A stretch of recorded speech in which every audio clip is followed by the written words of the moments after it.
और आप देख रहे हैं कि इस वक्त हमारा सहरी का दस्तरखान जो है वो लगा हुआ है और यहाँ पर आपको दो बड़े प्यारे प्यारे बच्चे भी नज़र आ रहे हैं। और आप लोगों को नहीं पता है क्या क्या है। आप लोगों के लिए हैं पिज़्ज़ा मैक्स के गिफ्ट वाउचर्स। और पिज़्ज़ा मैक्स की अगर आप एप्लीकेशन डाउनलोड करेंगे तो आपको 50% जो है वो आपको डिस्काउंट आप अवेल कर सकते हैं। उसके अलावा पिज़्ज़ा पॉइंट के भी आपके लिए जो है वो गिफ्ट वाउचर्स हैं और बहुत अच्छे रेट्स के साथ जो है वो पिज़्ज़ा पॉइंट्स आया हुआ है। इनकी भी आप एप्लीकेशन को डाउनलोड कर सकते हैं। और इसके अलावा यही नहीं ख़त्म हो रहा, फूड स्टेडियम के भी गिफ्ट वाउचर आपके लिए हैं, जिसमें तो आपको गिफ्ट वाउचर तो मिलेंगे लेकिन आवाम के लिए इसमें एक फ़ायदा है कि जी 4 जिंगर्स आपको जस्ट ₹9.99 और लार्ज पिज़्ज़ा जो है वो 600 में। देख रहे हैं आप जी, दो बड़े प्यारे बच्चे इस वक्त हमारे साथ यहाँ मौजूद हैं और वो खाना खाने में मसरूफ़ अमल है, अपनी सहरी करने में। अस्सलाम वालेकुम। अस्सलाम वालेकुम। अभी उसकी मूवी चलें चलें आराम से पहले। अस्सलाम वालेकुम। वालेकुम सलाम। क्या नाम है आपका? मोहम्मद उमर अंसारी। मोहम्मद उमर अंसारी। उमर, क्या करते हैं आप, कौन सी क्लास में? ग्रेड 2। ग्रेड 2 में हैं आप। और ये कौन है जो आपके साथ है? कौन है ये? फातिमा, मेरी बहन। आपकी बहन है, क्या नाम है आपका? फातिमा। फातिमा। फातिमा क्या खा रही हैं आप? पूरा मुंह में फातिमा के ना भरा हुआ है। इसे क्या खा कह रही हैं बताएं आप, ऐसे ही बता दें। पिज़्ज़ा खा रही हैं? पिज़्ज़ा खा रही हैं। अच्छा मुझे उमर ये बताओ, ये फातिमा से तुम्हारी लड़ाई होती है, तंग करती है तुम्हें? ये करती है, मुझे बहुत तंग करती है। बहुत तंग करती है, बहुत जुल्म हो रहे हैं उमर पे, बहुत जुल्म हो रहे हैं। उमर क्या तंग करती है मुझे बताओ, तंग क्या करती है तुम्हें? तो अभी तो तुम बोल रहे हो, तुम शिकायत कर रहे हो बैठ के, तो क्या तंग करती है? बेचारी मासूम सी तो है इतनी, हैं? क्या तंग करती है तुम्हें? तुम कोई शरारत नहीं करते? नहीं, ये करती है। तुम नहीं करते हो? ये नहीं करते जी। अच्छा आपने खा लिया है? नहीं, अभी नहीं। अभी ये तो मुझे लग रहा है ये पूरी ट्रांसमिशन इनके सिर्फ चबाने में निकल जाएगी। फातिमा तंग करती हो तुम इसको? नहीं। और उमर तंग करता है? उमर तंग करता है जी। दोनों बड़े अच्छे यहाँ पे प्यारे से बच्चे मौजूद हैं और ये पहला रोज़ा रखने जा रहे हैं अपना। पहला रोज़ा रखने जा रहे हैं जी। पहला रोज़ा रखने जा रहे हैं जी। और दुआ इनके लिए कि इनका रोज़ा जो है वो अच्छे से गुजर जाए। और इस वक्त हमारे गेस्ट भी यहाँ पे मौजूद हैं। मुबशरा, कैसा लगा आपको ये जो उन्होंने बैंगन का भुर्ता बनाया था?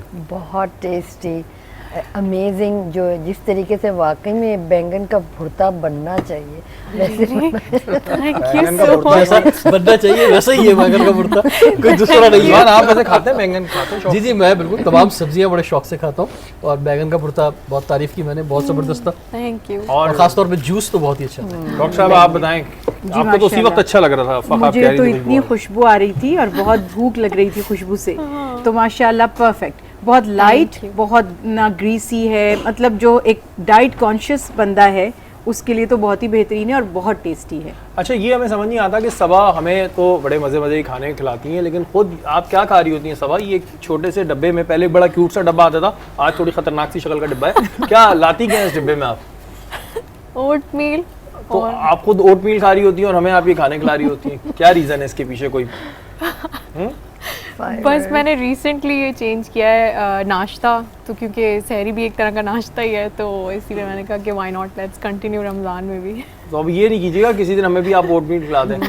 हम लोग भाई देसी लोग हैं तो हमें इसी में मज़ा आता है। डॉक्टर साहब ये बताएं, आपका बचपन कैसा था? कितनी शरारती थी? क्या आप भी ऐसी अगर एक बड़ा बाइट मुंह में लेती थी तो उसको काफ़ी देर तक च्युइंग करती थी? नहीं, बिल्कुल भी नहीं। ऑलमोस्ट वेजिटेरियन में थी और मेरे फादर को अक्सर ये शिकायत होती थी कि मीट का इंटेक मैं नहीं करती थी, तो वो काफ़ी सख्ती करते थे और शरारती मैं बहुत थी, but at the same time very inquisitive person.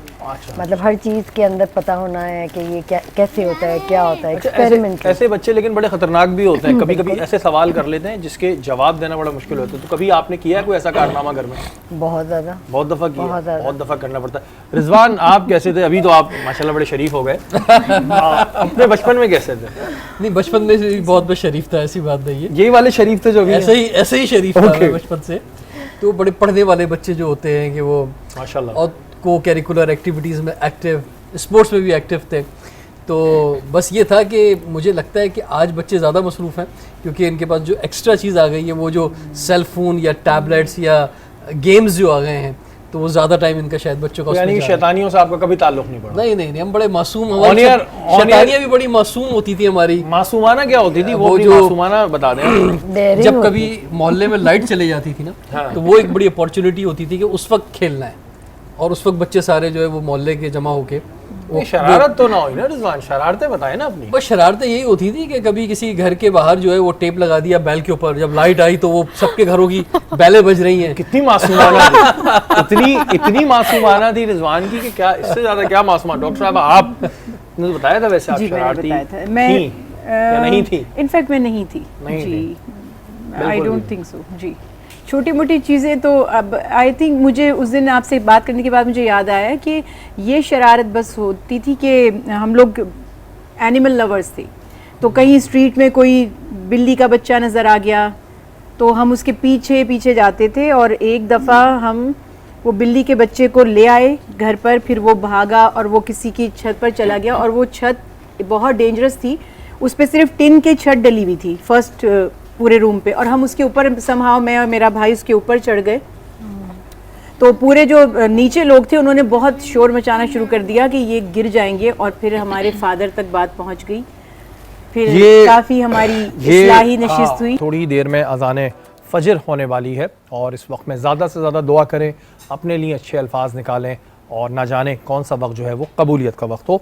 Doctor Mubashra आपकी जानिब आते हैं, मैंने शुरू में बात की थी वाइटनिंग इंजेक्शन के हवाले से, अक्सर लोग अपने टमी का फ़ैट भी कम करवाते हैं, तो इस प्रोसीजर में कितना टाइम लगता है और इसका तरीक़ेकार क्या है, अगर कोई करवाना चाह रहा हो कि ये सेफ़ है, और इसमें कौन लोग करवा सकते हैं और कितना फ़ैट कम होता है? इसमें तो काफ़ी प्रोसीजर्स होते हैं, लाइक बॉडी रैप्स हैं और इलेक्ट्रॉनिक मसल स्टिमुलेशन है, फ़ैट फ्रीजिंग है, लाइपो इंजेक्शंस हैं, और टेस्ट लाइक अनदर है, वो भी BLT हम कहते हैं कि उसमें भी आपका फ़ैट एक हद तक कम हो सकता है। फॉर इंस्टेंस अगर आप 80 to 90 किलोग्राम्स हैं और कोई मेडिकल इश्यूज़ हैं तो उसके हिसाब से फिर हम आपको रेकमेंड करते हैं आपके लिए ये ट्रीटमेंट ज़्यादा सूटेबल होगी।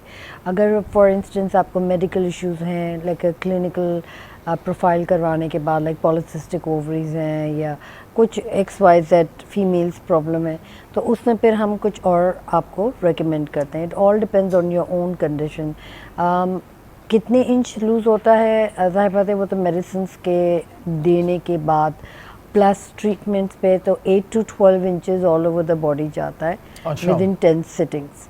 तो उसमें आप ऑल्टरनेट डेज पे आ सकते हैं या 4 या 5 टाइम्स इन अ वीक आ सकते हैं। 1 आवर का प्रोसीजर होता है, बहुत सेफ़ होता है।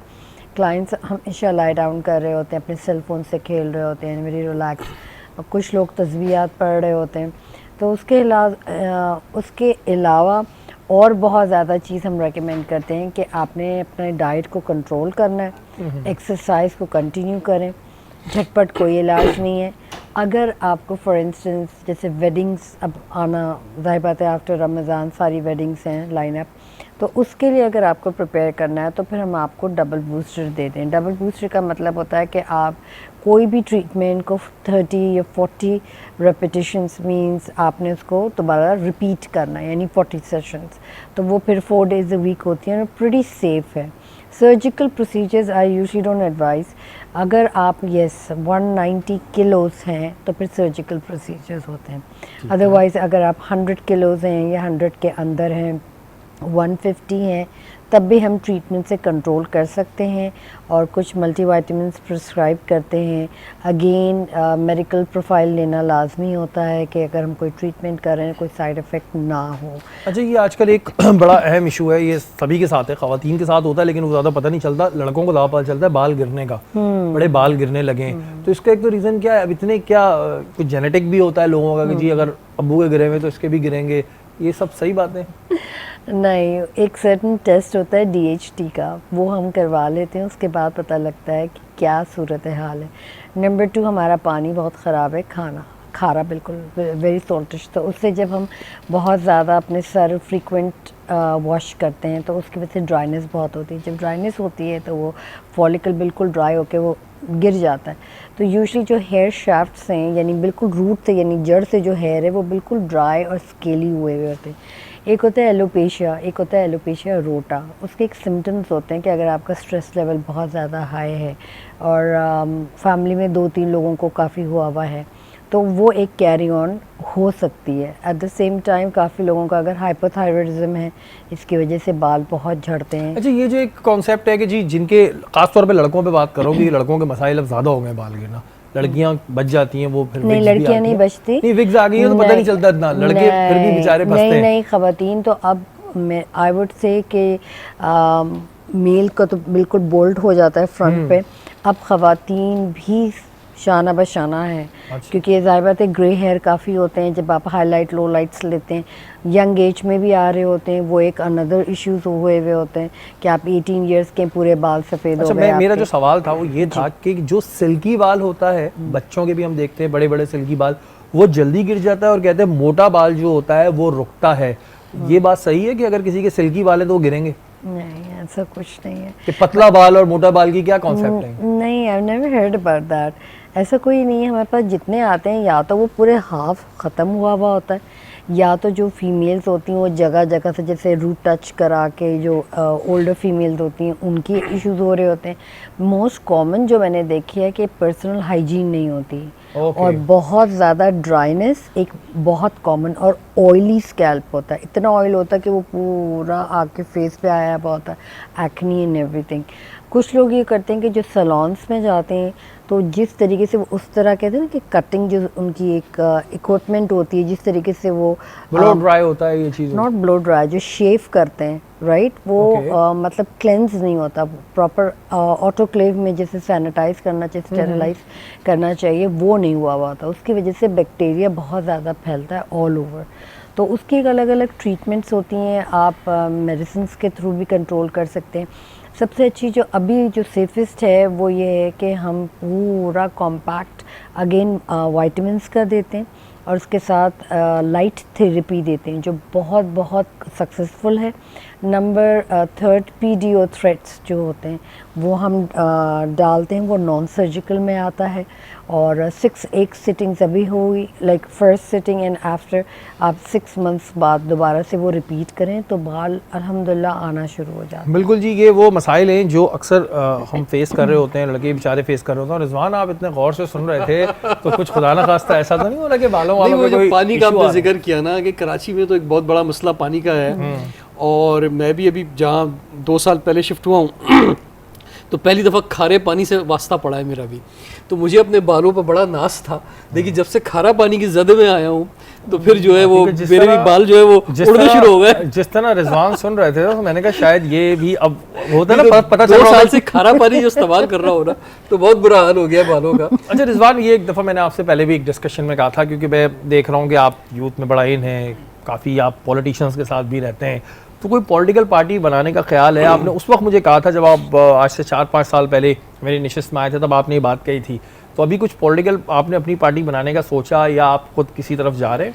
यार पार्टी होनी जरूर चाहिए, अब ये कि पॉलिटिकल हो या कुछ और हो जो भी वैसे हो। तो आपकी पार्टी है, लेकिन वैसे पूछ रहा हूँ जो पॉलिटिक्स में हमारा- आपका इंटरेस्ट बहुत है। जो यूथ पार्लियामेंट जो ऑर्गेनाइजेशन है हमारी, वो भी just like a political party run हो रही है। मैं ये समझता हूँ कि अब पाकिस्तान को ज़रूरत एक सोशल रेवोल्यूशन की है। पॉलिटिकल रेवोल्यूशन जो है शायद हम उस तरफ इतना आसान नहीं है बढ़ना, क्योंकि हमने देख लिया कि तब्दीली की जो बात की इमरान खान साहब ने, तो वो उसका समर लोगों को मिल नहीं सका 3-3.5 साल के अंदर। तो और फिर उसका ट्रस्ट भी ख़राब हुआ, यानी अब क्योंकि बहुत से यानी उन लोगों ने इमरान खान साहब को वोट दिया जिन्होंने ज़िंदगी में कभी वोट नहीं दिया, बिल्कुल। लेकिन अब 3.5 साल बाद आके वो ट्रस्ट भी ख़राब हो गया। तो अब ज़रूरत है मेरे नज़दीक सोशल रेवोल्यूशन की, और सोशल रेवोल्यूशन क्या है? वो ये है कि हर शख्स जो है ना वो उसका हिस्सा बने, क्योंकि आपके जब इलेक्शन भी होते हैं ना तो मोर देन 30% वोट नहीं पड़ते हैं। तो मेरा जो अब सोच है, जो हमारी जदीद पाकिस्तान तहरीक है, वो एक सोशल रेवोल्यूशन के लिए, तो मैं उसी तरफ आगे बढ़ूंगा।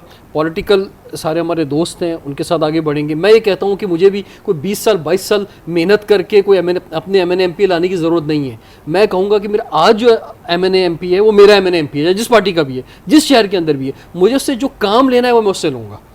और ये होती है सोशल रेवोल्यूशन की ताकत, प्रेशर ग्रुप की आपको ताकत। लगता है कि ये हो जाएगा इतने आराम से? ये इतना आराम से नहीं है, इसमें लोगों को बहुत अवेयरनेस देने की ज़रूरत है, इसमें पूरा सोसाइटी को मोबिलाइज करने की ज़रूरत है, लेकिन लोगों को जिम्मेदारी लेनी होगी कि हर पॉलिटिकल पार्टी के अपने फॉलोअर्स होते हैं, वो अपने लीडर को सही मानता है, वो अपने लीडर को सही मानता है। अब हमारे यहाँ अगर वोट डालने की बात आए तो लोग बड़ा कंफ्यूज रहते हैं। मैं किसी पॉलिटिकल पार्टी का नाम नहीं ले रहा कि किसको वोट दें। तब्दीली के नाम पे भी वोट दे के देख लिया और चीज़ों के नाम पे भी देख लिया, रिजल्ट आवाम को 0 है। तो व्हाट नेक्स्ट? नहीं, व्हाट नेक्स्ट यही है ना। देखिए वो जो आप कह रहे हैं ना पॉलिटिकल पार्टी के, वो उसका कितना % है?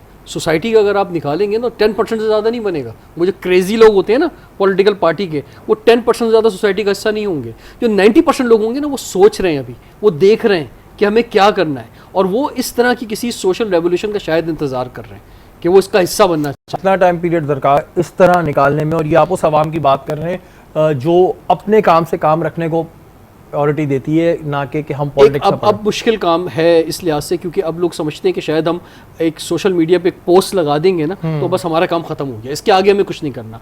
मैं देखता हूँ कि इवन मैं नौजवानों की अगर बात करूँ, अभी हमारा एक प्रोग्राम हुआ एक होटल में, तो कुछ 600-700 नौजवान उसके अंदर मौजूद थे। उसके 2 दिन बाद एक प्रोटेस्ट था, तो उसकी आधी तादाद भी नहीं आई। तो हम धूप में जाने को तैयार नहीं है, प्रोटेस्ट करने के लिए तैयार नहीं है, सड़क पे निकलने के लिए तैयार नहीं है, एहतजाज करने के लिए तैयार नहीं है। आज डॉलर देखें कहाँ पहुँच गया, आज पेट्रोल कहाँ पहुँच गया, कौन सी सिविल सोसाइटी है यहाँ की जो बाहर निकली आवाज़ उठाने के लिए। एक दौर था जब चाराने भी बढ़ते थे तो लोग सड़कों पे निकलते थे। तो आज एक मुश्किल काम है, लेकिन इसके अलावा कोई और हल है नहीं। जो रिजवान ने बात की है बिल्कुल ठीक कही है कि जी हमारे यहाँ आम सोशल मीडिया के हद तक तो हीरो बनते हैं जी, पोस्ट लगा देंगे या किसी को क्रिटिसाइज कर देंगे, अच्छा काम कर रहा है तो ये क्यों कर रहा है, ये फलाने ढिमकाने। बट बात ये होती है आप खुद फिजिकली फील्ड में कितना आप आते हैं, आप कितने हद तक जाते हैं।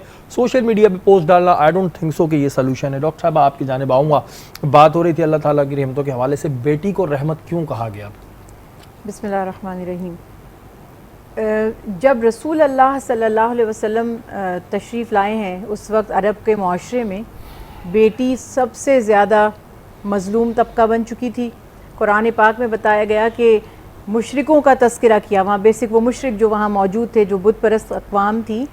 बेटी की पैदाइश पर अल्लाह सुब्हानहू तआला फरमाते हैं कि वो उसका चेहरा स्याह हो जाता था ख़बर सुनकर कि बेटी पैदा हुई है, और वो सोचता था कि ज़िल्लत के साथ इसको ज़िंदा रखे या इसको ज़िंदा दरगोर कर दे।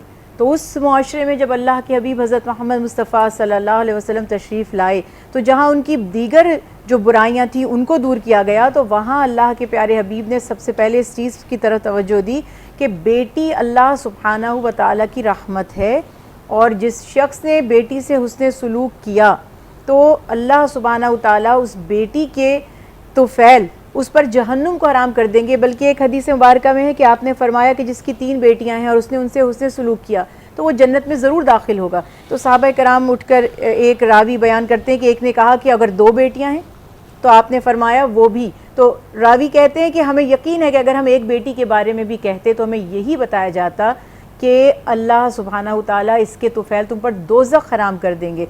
तो जन्नत में ले जाने का सबब बेटियों से उससे सुलूक। और बेटी को अगर आप लॉजिकली देखते हैं कि कायनात में अल्लाह सुब्हानहू तआला ने आदम अलैहिस्सलाम से बीबी हव्वा से नस्ल इंसानी को फ़रोग़ दिया है, तो अगर ख़ातून इसी रफ्तार से औरतों के कत्ले आम होते रहते, आज भी कितने दुख की बात है, शायद लोग इस हकीकत को भी नहीं समझ पा रहे हैं कि हर साल कम अज़ कम 5000 ख़वातीन पूरे all over the world, UNO की रिपोर्ट ये थी कि 5000 ख़वातीन ऑनर किलिंग के नाम पर अभी भी कत्ल हो रही है। और जितनी बच्चों को वो पहले से अल्ट्रासाउंड्स करवाए जाते हैं और उन बच्चों को तो आगे ग्रो होने ही नहीं दिया जाता, वो कैरी ऑन ही नहीं करते प्रेगनेंसी के साथ। कई ममालिक में, स्पेशली हमारे पड़ोसी मुल्क में, ये चीज़ इतनी बढ़ गई थी कि वहाँ पर अब ये लीगल क्राइम है कि बच्चे की जेंडर पैदा होने से पहले बताई जाए। कोई डॉक्टर अगर बताए कि आपके यहाँ बेटा है या बेटी है, तो लीगली ये इसको बैन कर दिया गया कि ये अब क्राइम है।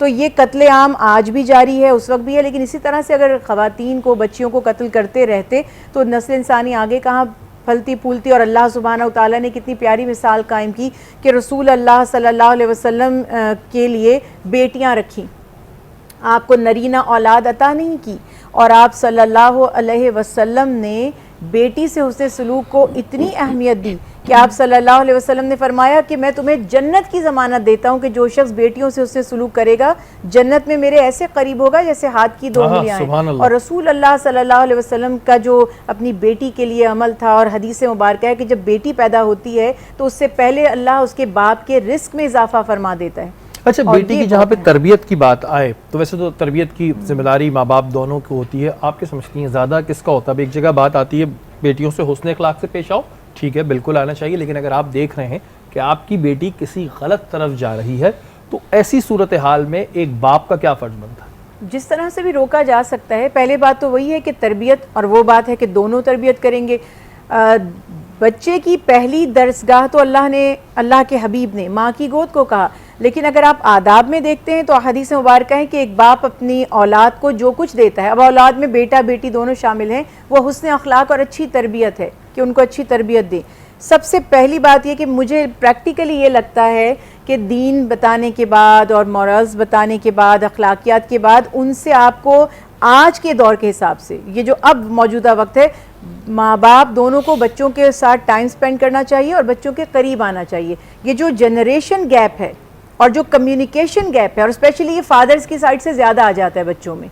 बाप पूरा दिन या तो जाहिर है कि अपनी रोज़गार की एक्टिविटीज़ की वजह से बाहर होते हैं, दूसरा वो समझते हैं कि बस मेरा काम एक, वो हमारे यहाँ ये मुहावरा है विच आई रियली डोंट लाइक, देखो शेर की निगाह से तो आप जब शेर की निगाह से देखते हैं तो वो बचकर कभी भी भाग जाता है आपके हाथ से, इस शेर से। लेकिन दिस इज नॉट फेयर। आजकल जो डॉक्टर साहब, जो आजकल माहौल चल रहा है, और उसमें अगर आप ज्यादा फ्रीडम भी दे दें तो भी नुकसान होता है। फ्रीडम तो देने की जरूरत ही नहीं है, बस उनको कॉन्सेप्ट दीजिए और उनको उनकी सर्टेन बाउंड्रीज। लेकिन ये देखिए, ये शुरू बचपन से किया जा सकता है, इसको आप 10, 15, 20 साल बाद, यानी हमारे यहाँ जो एक ड्रॉबैक है वो ये कि शुरू में हम इस ध्यान में ही नहीं हमारे ये चीज़ होती कि ये बच्चे की हमें तरबियत करनी है। जब हम देखते हैं कि वो रॉन्ग डायरेक्शंस में जा रहा है, तब हमें ये अलार्म हमारे लिए वो होता है कि अब हम इसको समझाना है। फिर आप उसको बताते हैं ये गलत है, ये गलत है, अब वो उसकी एज गुजर चुकी है, जबकि उसको कॉन्सेप्ट दिए जाने थे। राइट टाइम क्या होता है? ये राइट टाइम 3-4 साल, 3-4 साल का जब होता है, 3 साल। 3 साल में ऑनेस्टली स्पीकिंग, अपनी ऑब्जर्वेशन और जो थोड़ा बहुत मेरे नॉलेज है, तो मैं आपसे ये कहूँ कि ये 3 साल भी नहीं, बच्चा जब इवन दुनिया में भी नहीं आया होता, वो जो कुछ माँ बाप की आवाज़ों से फेमिलियर होता है, आवाज़ों को पहचानता है, पॉजिटिव नेगेटिव एनर्जीज़ को वो फील करता है, उसके बाद से जब से अब वो दुनिया में आ गया है, उसकी आंखें खुल गई हैं, तो वो सब कुछ सीख रहा है, लर्न कर रहा है, वो अपने इस दिमाग में उसको सेव करता चला जा रहा है। तो आहिस्ता आहिस्ता उनकी एज के हिसाब से उनको कॉन्सेप्ट्स दिए जाएंगे और उनसे अमली तौर पर भी, और उनको जब वो बोलने के काबिल हो जाए, समझने के, तो उनको उनकी बाउंड्रीज बताना बहुत ज़्यादा ज़रूरी है, और ये काम करता है। यानी अगर आप उसको शुरू से ही कोई कॉन्सेप्ट देते रहते हैं बच्चे को, हम अब देखिए, हम लोगों की छोटी सी बात है बैठकर पानी पीना है, ये हमें बड़ी एज से ऐसी बात थी कि आज हमें एज स्कॉलर पता चल गया कि खड़े होकर पानी पीना गुनाह नहीं है, लेकिन आज भी हम खड़े होकर पानी नहीं पी पाते क्योंकि बचपन की हैबिट्स है। ये बात बिल्कुल डॉक्टर साहबा ने सही कही कि जो हमारे बचपन में हमें जो चीज़ें सिखाई गई थी, चप्पल उल्टा ना हो, कोई गुनाह के जमरे में नहीं आती चीजें, जैसे इन्होंने कहा बैठ के पानी पीने का, तो आप यकीन माने हम समझते थे खड़े होकर पानी पीना गुनाह है, लेकिन आज मुझे पता चल रहा है गुनाह नहीं है, लेकिन ये अच्छी चीज़ है, कोई ना कोई उसके पीछे लॉजिक्स होती हैं। और जब आपका बच्चा बिल्कुल इनिशियल होता है, आप जो उसकी परवरिश कर देंगे वही आगे तक जाएगी, अदरवाइज प्रॉब्लम्स होंगी। नेमत की बात हो रही है, बहुत से लोगों को नेमत हासिल करने का शौक होता है, जो अच्छी बात है, लेकिन कुछ लोग नेमत को हासिल करने में लालच के चक्कर पड़ जाते हैं। ये लालच वाला जो जब कॉन्सेप्ट आ जाए तो फिर कितना प्रॉब्लम होता है। इससे तो दुनिया भी देखिए, प्रैक्टिकली दुनिया भी, अभी हमने आज जितनी भी गुफ्तगू की है, तो मैं यही बात सोच रही थी कि वो लोग जो शुक्र करते हैं, कंटेंट रहते हैं, वो कितने लकी हैं। यानी शुक्र की तौफीक या कनात पसंदी अल्लाह की बहुत बड़ी नेमत है। जो शुक्र नहीं करता वो सारी ज़िंदगी अपने से ऊपर, जब आप देखते हैं, हमारे एक उस्ताद हैं, उनका इंतकाल हो गया, वो हमें एक बात कहा करते थे, और बहुत चाइल्डहुड से जो आप बात कह रहे हैं ना, उन्होंने हमारे दिमाग में एक बात बिठाई कि अगर तुम अच्छे इंसान हो, वो कहते थे कि जो मिठाई अच्छी नहीं होती, दुकानदार उसके ऊपर कवर लगा देता है ताकि वो खूबसूरत लगे। तो अजीब से एक कॉन्सेप्ट उन्होंने हमारे दिमाग में ये बिठा दिया कि आप अपने अंदर कॉम्प्लेक्स पैदा नहीं करें, अगर आपके अंदर कोई खूबी होगी तो लोग आपकी कदर और आपकी इज्जत करेंगे। आप ये देखेंगे कि मेरे कपड़े ऐसे हैं, दूसरे के इससे कीमती हैं, तो उन्होंने उस वक्त की स्टैटिस्टिक के मुताबिक 5 अरब आवाम थी, वो मुझे उनका जुमला याद है, वो कहते थे 5 अरब आवाम है, 5.5 अरब, तुम किस किस से मुकाबला करोगे? आपने देखा इसने ये वाले मॉडल की गाड़ी ले ली है, मुझे इससे बेहतर लेनी है, तो किस किस से बेहतर लेंगे? दुनिया बहुत वसी है। तो पहले तो जी ये तो बात जो आप कह रही हैं बिल्कुल पॉसिबल नहीं है कि अगर आप ज़रा कंपटीशन पे आएंगे तो हज़ारों ख्वाहिशें ऐसी, और एक ख्वाहिश पे दम निकले, फिर भी आपके ख्वाहिशें पूरी नहीं होती। डॉक्टर मोबशरा, आप भी थोड़ा सा इस पे गौर बात कीजिएगा कि जो हमारे अंदर एक प्रॉब्लम आ गई है कंपटीशन की, हमारे पास जो नेमतें हैं हम उनका शुक्र नहीं करते, बट हमारा कंपटीशन रहता है और फिर हम हमेशा कंपटीशन करते हैं अपने से बड़े पे। इसके नुकसानात कितने आ रहे हैं? देखिए, यूजुअली हम लोग कभी भी अपने आप से सेटिस्फाई नहीं होते, ना होना चाहते हैं। यूजुअली एक ईगर होता है कि हमें आगे बढ़ना है, जस्तजू होनी चाहिए कि आगे बढ़ के फिर आप जाना कहाँ है, यानी मोटिव होना चाहिए हर चीज़ का। अब अगर ग्रीडीनेस पे बात की जाए तो हमें ये वाली ग्रीडीनेस नहीं होती कि हमने एजुकेशन लेवल पे जाकर हायर एजुकेशन लेना है ताकि हमारा मुस्तकबिल मतलब अच्छा हो, and at the same time हम ये सोचते हैं कि शॉर्टकट क्या है। जल्दी से हमने अगर एजुकेशन अगर 4 इयर्स है, 3 इयर्स है, तो उसका शॉर्ट वर्जन कौन सा है, शॉर्ट वर्जन वो करके और वो फिर दिमाग में एक प्लान बना लेते हैं कि ये तो हमने कर लिया, अब इसको मतलब इम्प्लीमेंटेशन कैसे की जाए, जो टारगेट है हमारा वो कैसे अचीव किया जाए।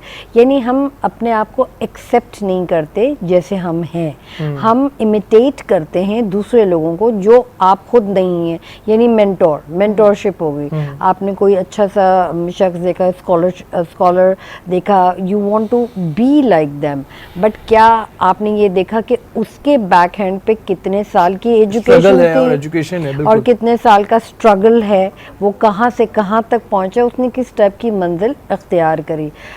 देखने में हर चीज़ बड़ी अच्छी ग्लैमर लगती है, but at the back and क्या आप रेडी हैं उस स्ट्रगल के लिए जो उस शख्स ने अपने टाइम पे, अपने एरा पे वो चीज़ फेस करी, बनिस्बत आप जाके एडमायर करें कि नहीं this is what I want to be, मैं भी बन सकता हूँ बड़े आराम से। एग्जैक्टली ये चीज़ रिजवान, अब इसी चीज़ को आप कंटिन्यू करिएगा कि लोग स्ट्रगल नहीं देखते। कोई बंदा अगर बन भी जाता है, कोई अगर टीवी की बात कर ले तो किसी को नहीं पता होता यार ये पिछले 18 साल से आ रहा है, लेकिन अगर वो किसी एक चीज़ से क्लिक होता है तो बोलते यार इसके मज़े हैं, जबकि उस बेचारे ने बसों से सफ़र शुरू किया होता है, फिर बाइक, फिर छोटी गाड़ी, उसके बाद गाड़ी लेते लेते वो बेचारा पहुँचा होता है। बट ये चीज़ हमारे अंदर क्यों है कि हम एक तो अगर किसी को देखते हैं तो फ़ौरन हम कहते हैं हमें यही बनना है, और वो बना है 18 साल में, हम बनेंगे 1 साल में। एग्जैक्टली बस वो शॉर्टकट की बात होती है। साइंस की जितनी बड़ी इजादात हुई हैं शहरी, वो इत्तफाकिया तौर पे हुई हैं। तो एक नोबेल प्राइज़ होल्डर साइंसदान से पूछा गया कि ये जो साइंस की जितनी बड़ी इन्वेंशंस हुई हैं, ये इनमें से बड़ी इन्वेंशन इत्तफाकिया तौर पे हुई हैं, तो इसमें एक साइंसदान का क्या कमाल। तो साइंसदान ने उसका जवाब ये दिया कि आप ठीक कह रहे हैं कि जितनी बड़ी इन्वेंशंस हुई हैं वो सब इत्तफाकिया तौर पे हुई हैं, लेकिन ये इत्तफाक सिर्फ एक साइंसदान ही को पेश आया है, किसी और को पेश नहीं आया। ये उसी को पेश आया कि जो उस स्ट्रगल में लगा स्ट्रगल करता रहा, जो मेहनत कर रहा था। तो उसको शायद किसी को 10 साल लगे, किसी को 5 साल लगे, तो उसमें अचानक उसको एक ऐसा मौका मिला जिससे वो आगे बढ़ गया। लोग समझते हैं शायद ये आज इसको एक मौका मिला है। मैं, क्योंकि मेरा एक शो ऐसा था जो मैं करता था, कैफ़े विजन, मैं सिंगर्स की बात करूंगा। कितने सिंगर्स हैं जिन्होंने मेरे साथ मेरे शो में डेब्यू किया, बिल्कुल मैंने उनकी स्ट्रगल देखी है। कितने एक्टर्स हैं या आज मैं जाता हूँ तो डिफरेंट मीडिया के अंदर कितने ऐसे स्टार्स हैं जो फर्स्ट टाइम मेरे शो में आए, मैंने उनकी स्ट्रगल देखी है। इसी तरह से किसी भी शो में, पॉलिटिक्स के अंदर मैं आपको बताऊं, हम जो शो करते हैं सवाल पाकिस्तान का, कितने ऐसे आज सेनेटर्स हैं, MNA हैं, MP हैं जो हमारे शो में ऑडियंस में बैठते थे, ठीक है, या हमारे शो की दरियाँ लगाते थे, कुर्सियाँ बिछाते थे, आज वो जो है MNA, MP या इवन सेनेटर बन गए। तो हम भी स्ट्रगल देखते हुए आ रहे हैं लोगों की। लेकिन एक चीज़ और है जो मैं नौजवानों से कहता हूँ एक बात अक्सर, और वो ये कहता हूँ कि आप अपने शहर के 10 बड़े नाम निकालें और हर शोबे के निकालें। मैं कराची में अक्सर ऐसे भी ये बात करता हूँ, चाहे बिज़नेस के हों, चाहे स्पोर्ट्स के हों, चाहे एजुकेशन के हों, मैं आपको उनसे मिलवाऊँगा, इतना शायद मैं रखता हूँ कि मैं उनसे मिलवा सकता हूँ। और जब आप उनसे मिलेंगे, अपनी स्टोरी जब आप उनसे वो अपनी शेयर करेंगे आपसे, तो आपको अंदाज़ा होगा कि उन्होंने अपने ज़िंदगी का सफ़र जहाँ से शुरू किया था उससे बेहतर हालत में आप हैं आज। बिल्कुल। तो ऐसा नहीं है कि पाकिस्तान में जो लोग कहते हैं कि जनाब रिश्वत से ही लोग आगे बढ़ते हैं या सिर्फ और सिर्फ जो है वो सिफारिश से आगे जाते हैं। मैंने देखा है कि लोगों ने जो मेहनत की है, मेहनत से लोग आगे बढ़े, बहुत आगे गए, और मेहनत को पीछे नहीं छोड़ना चाहिए। बिल्कुल जी, मेहनत को कभी भी पीछे नहीं छोड़ना चाहिए। और हमारे यहाँ यही एक कॉन्सेप्ट बन चुका है कि बस हम देख के फ़ौरन अट्रैक्ट होते हैं, जबकि ये चीज़ गलत भी है। और आपको अगर वही जो रिजवान ने बात की कि आप जब उनकी स्ट्रगल देखेंगे तो लोग कहाँ से आते हैं और फिर आहिस्ता आहिस्ता ग्रेजुअली जाते हैं, फौरी तौर पे कोई भी चीज़ नहीं जा सकते। हमारी नशिस्त का वक्त ख़त्म होने वाला है, कोई आप पैगाम देना चाहेंगी इस हवाले से जो आज हम मौजूद जी बिल्कुल देना चाहूँगी। बहुत अहम बात जो मैं करना चाहती हूँ कि एक बात ये समझ लीजिए कि दुनिया दारुल अमल है, दारुल जज़ा नहीं है, और ये एक एग्ज़ामिनेशन हॉल या एग्ज़ामिनेशन रूम की तरह है। यहाँ हम सब अपनी अपनी काबिलियत के मुताबिक अटैम्प्ट करेंगे और उसी अटैम्प्ट जो हमने किया है अपना क्वेश्चन ईयर, उसी के हिसाब से हमारे रिज़ल्ट का तयन होगा।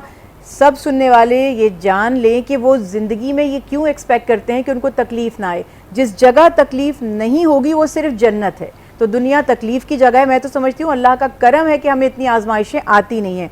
जहाँ तक हम ये बात कर रहे थे कि हम शुक्रगुजारी नहीं करते, तो दीन इस्लाम का कॉन्सेप्ट ये है जो अल्लाह सुब्हानहू तआला के हबीब और सहाबा कराम रिज़वानुल्लाह अलैहिम अजमईन से भी मिलता है कि दीनदारी में आप हमेशा अपने से बेहतर को देखें कि ये मुझसे बेहतर है, ये मुझसे बेहतर है। यूँ सोचे मैं सबसे ज़्यादा गुनाहगार हूँ, ताकि आप इम्प्रूव कर सकें। और दुनिया में आप हमेशा अपने से कमतर को देखें ताकि आपको पता चले कि अल्लाह ने मुझ पर कितने एहसानात किए। और कंपटीशन की जहाँ तक बात है तो कुरान में है फस्तबिकुल खैरात, के मुकाबला अगर किसी से करना है तो अल्लाह ने किसको किस में, माल में या किसी चीज़ में फजीलत दी वो मत देखो, नेकियों में मुकाबला करो। और दो लोगों से रश कर सकते हैं, एक वो जिसे अल्लाह ने माल दिया और वो माल राह खुदा में खर्च करता है, एक वो जिसे अल्लाह ने इल्म दिया और वो उसे दुनिया अमल भी करता है और दुनिया तक पहुंचाता है। तो आप ये सोचें, उससे मुकाबला करें, अल्लाह मुझे ऐसा बनना है, मुझे इतना इल्म मिलेगा, मैं इससे ज़्यादा स्प्रेड करूँगा, इससे ज़्यादा अमल करूँगा, और अगर मुझे इतना माल मिलेगा तो ज़्यादा लोगों की मदद करूँगा। तो ज़िंदगी बहुत आसान हो जाएगी। नाशुक्रा शख्स कभी भी खुश नहीं हो सकता, उल्टा उसकी नाशुक्री की वजह से जो नेमतें अल्लाह सुब्हानहू तआला ने उसको अता की हुई हैं वो भी उससे चली जाती हैं। बिल्कुल जी। ये एक चीज़ जो आज हम अपनी निशिस्त में डिस्कस कर रहे थे, जिस मौजू पे हम बात कर रहे थे, उसमें से बहुत कुछ ज़ाहिर हमें भी सीखने को मिलता है और वो आपकी भी रहनुमाई के काम आता है।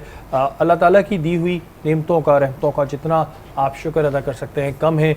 और वही वाली बात कि अपनों से ऊंचों को देखने के बजाय अपने से जब नीचे देखते हैं तो हमें इस बात का एहसास होता है कि वाकई हमारे रब ने हमें बहुत नवाजा हुआ है। आप तमाम मेहमानों का बहुत शुक्रिया कि आप लोग अपना टाइम निकाल के हमारी इस नशिस्त में आए। शुक्रिया। हमारी इस नशरियात का वक्त ख़त्म हो गया है। कल इंशाअल्लाह ताला दोबारा मुलाकात होगी। तब तक के लिए अपने मेज़बान सैयद शहरियार आसिम को इजाज़त दीजिए। पाकिस्तान।